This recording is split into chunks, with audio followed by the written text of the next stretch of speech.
Welcome on in, ladies and gentlemen, to another edition here of From the Blue Shirt Sports Show. This is me, your buddy, your pal, your amigo, your compadre. And we're going to talk some NWA. We're not doing NWA Power this week because it was not on this week. It was replaced, and it will be back next week, but it was replaced by the series debut of the Circled Square.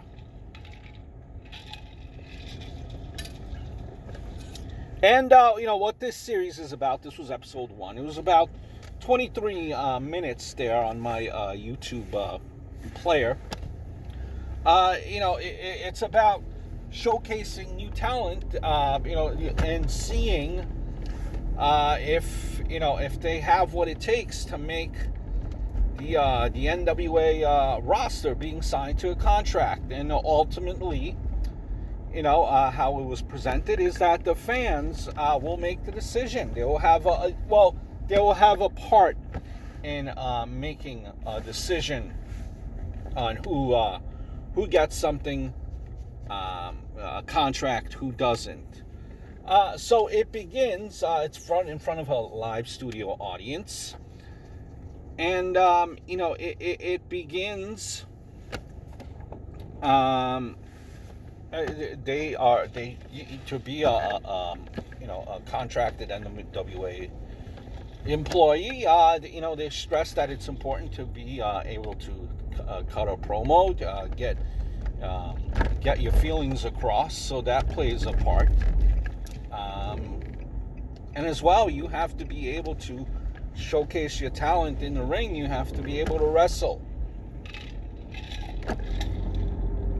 So there was only one match in this episode, and it showcased a tag team in Neal and Dean versus the tag team of PJ and Luke Hawx. Now, the NWA stressed that it's really not so much about wins and losses, but it's about the overall presentation, right? So just looking at that, my thoughts on the initial reaction of seeing the competitors there. PJ and Luke Hawx, they come out there. They are saying that they're their first father, like that there's no one else like them. They look different. They're different. They talk different. No one is like them. That's kind of how they introduced themselves in the promo. They introduced themselves as being,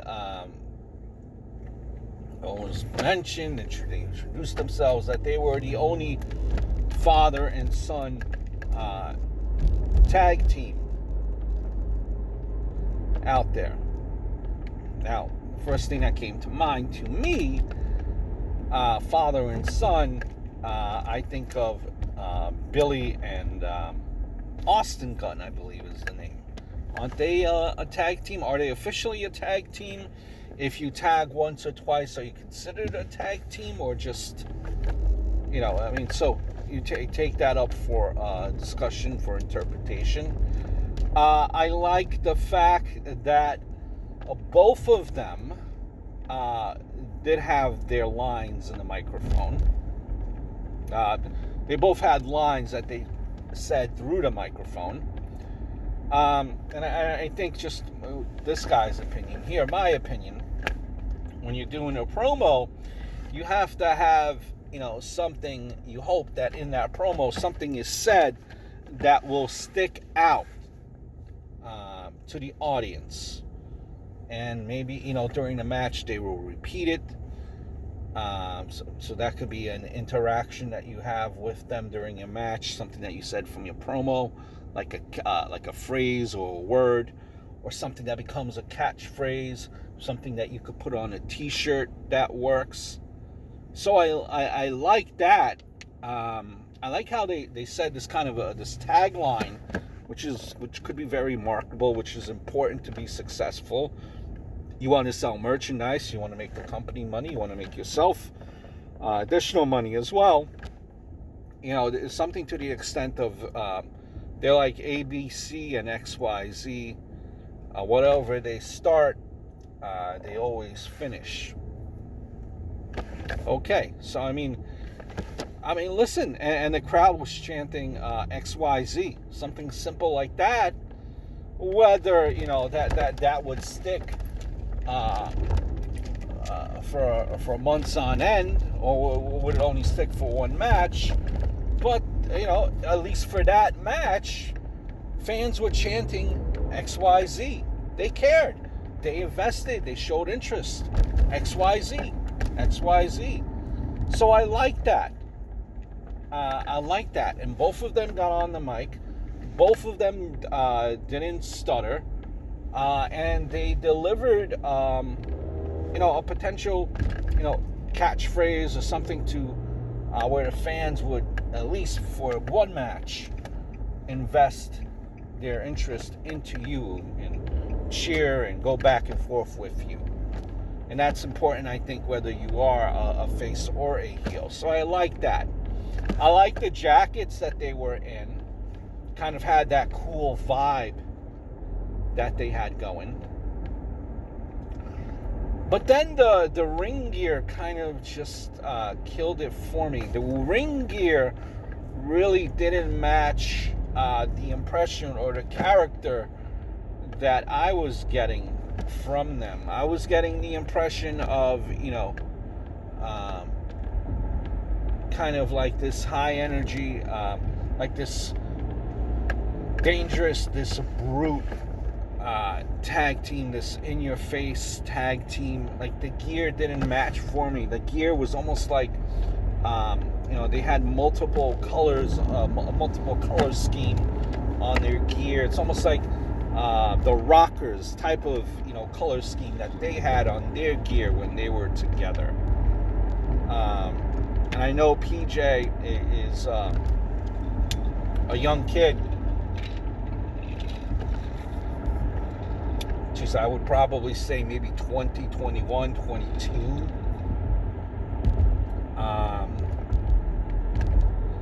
And I know that you gotta grow into your body, but the physique, that the look that they had, really didn't, especially for PJ, really didn't match what they were trying to come across in their promo. The gear needs to go, in my opinion.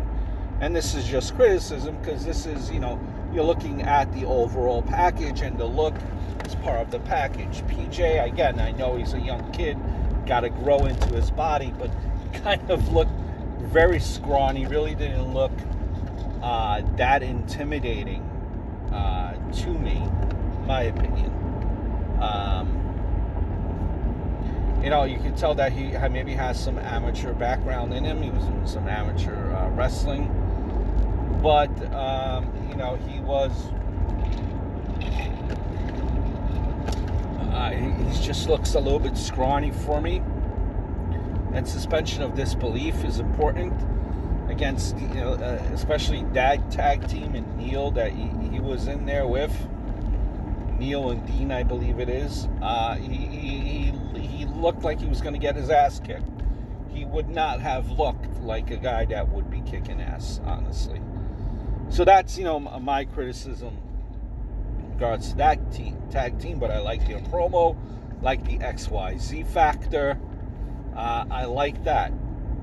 Definitely like that. Neal and Dean kind of almost got a unfair advantage that might maybe sway the audience's decision. That's if we are to believe that the audience does play a factor in deciding a contract for an NWA athlete. They were introduced by Nikita Koloff as this is his team that he's been training for some time now. This tag team was the biggest kept secret. So that's kind of an unfair advantage. Everyone's favorite Nikita legend kind of introduces a tag team that he's working on, been working with. So automatically you get the impression like, wow, Nikita Koloff has been training them. They got to be the best by default, automatically, right? So that kind of like almost to me projects kind of like an unfair advantage.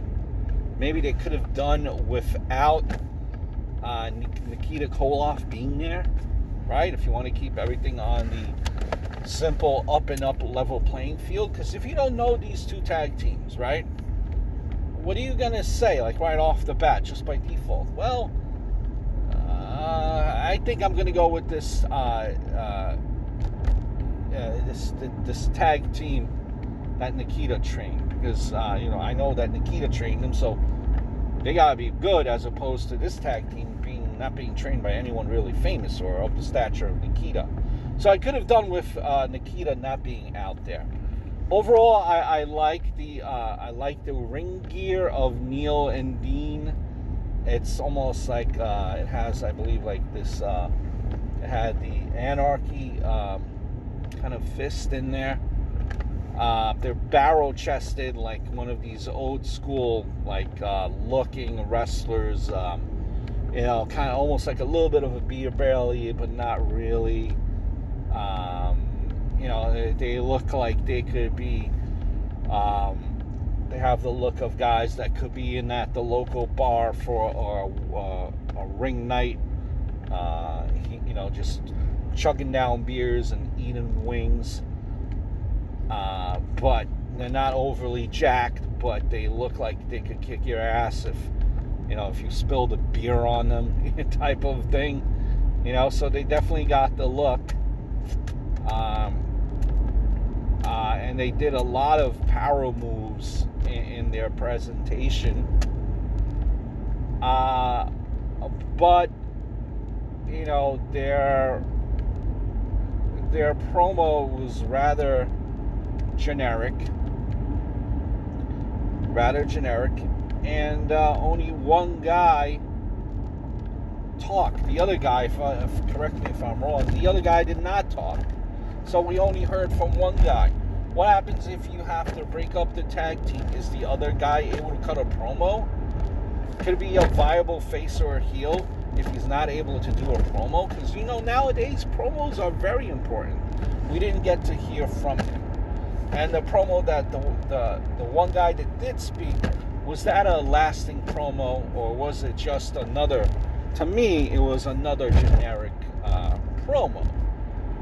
Got a point across, but it was a generic promo. Maybe that's what they're looking for. Maybe generic works sometimes, but to me, they did not stick out with their promo.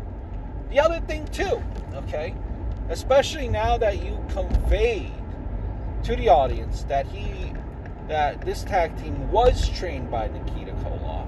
Okay, now that you know that subconsciously, what do you think about this tag team now that they lost? Right? They lost, and they're trained by the great Nikita Koloff. So that actually Nikita coming out there and we knowing that they've been trained by Nikita, did that help their cause, or did it actually hurt them? Right? You're trained by Nikita Koloff and you lost to a kid that, is 18 and, just looks scrawny, looks, and, you know what I mean? So you wonder if really now, did that help them or hurt them with Nikita being there in the corner? Or maybe you still look at it after this loss, where, okay, well, they're still trained by Nikita. They just had a bad day. So, I mean, if I were looking between the two, who would I pick to go on, if there was a winner in this overall competition, if you want to call it that, I would probably go with PJ and Luke Hawx as winning this overall. Just for the simple fact that I think they, in my opinion, they both cut a good promo. They both were decent in the ring. And PJ could always, grow in. He's going to grow into his body. He's still a young kid. And he necessarily does not have to fight against a bigger guy if you want to keep suspension of disbelief. There are some younger guys. I mean, there are some lighter guys on the roster, too, that you would be able possibly to put him with and still make him keep his credibility. So